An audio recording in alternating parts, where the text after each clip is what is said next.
Okay, so make sure it's off. So that alternator, at least the electromagnet, we've tested it. Now let's test this one. Same thing. Attach clamp. You could use whatever means you have. I can't use the clamps directly because they're too big. See, that's why I'm using the clamps. But like I said, you could just put a wire here and connect your voltage source to the wire. But the clamp actually works really nice. Remember, they can't touch the line. This line here, in this case, it's a white line. It's an insulator. It separates the two coils. It might look like they're together, like they're one piece, but they're not. There's one coil. There's one end of the wire.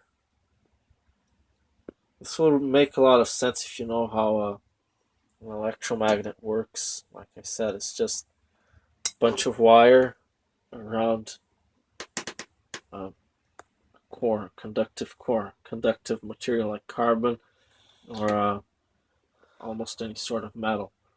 That's all it is. So let's try this one.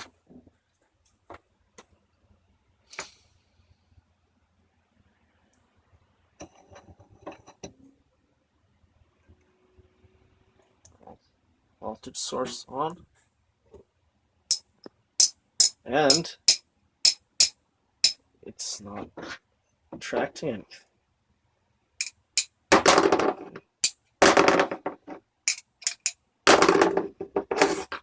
At the top here, I can actually feel a small amount of magnetism, a small amount of attraction. This is metal. This is a metal screwdriver. So remember the other one? When I put the screwdriver on it, it wouldn't let go. It attracted the screwdriver. It became a magnet. It was magnetized.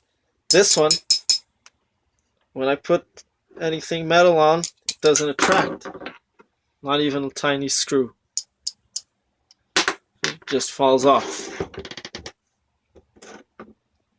So, this alternator, the electromagnet, unfortunately, is not working.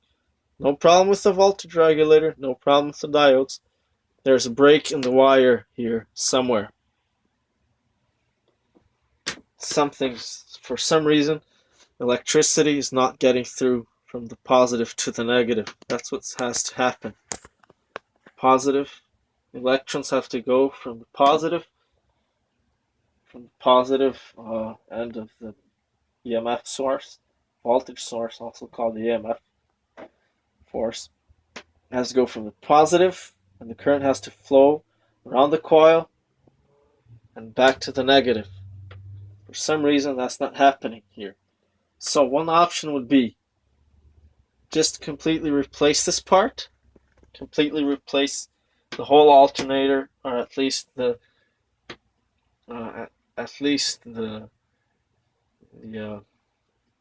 magnet, the electromagnet, at least this part, at least this assembly. Or you could find out a way to open this up. There is a way, but I think it's kind of difficult to open this up and replace the wires inside. This one, you can see the wires inside there. It's a little easier to see. Hopefully you can see. There's a lot of wires in there. You'd have to take that out and replace them with some new wires, insulated wires.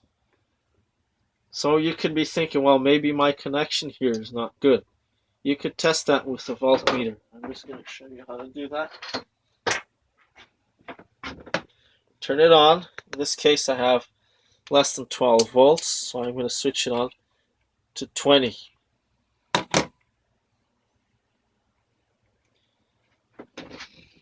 I'm going to place one end of the multimeter, one end, one on each clamp. I should have a voltage reading. In this case, it's 11.7, which means there is voltage going through here, through the clamps. And there is voltage between the two coils. So I know that the clamps are conducting electricity. The problem is not the clamps. there's no problem with electricity going through the kill-amps. The actual problem is inside the coil. There's a break there inside. So that completes the demonstration for today. Thank you for watching.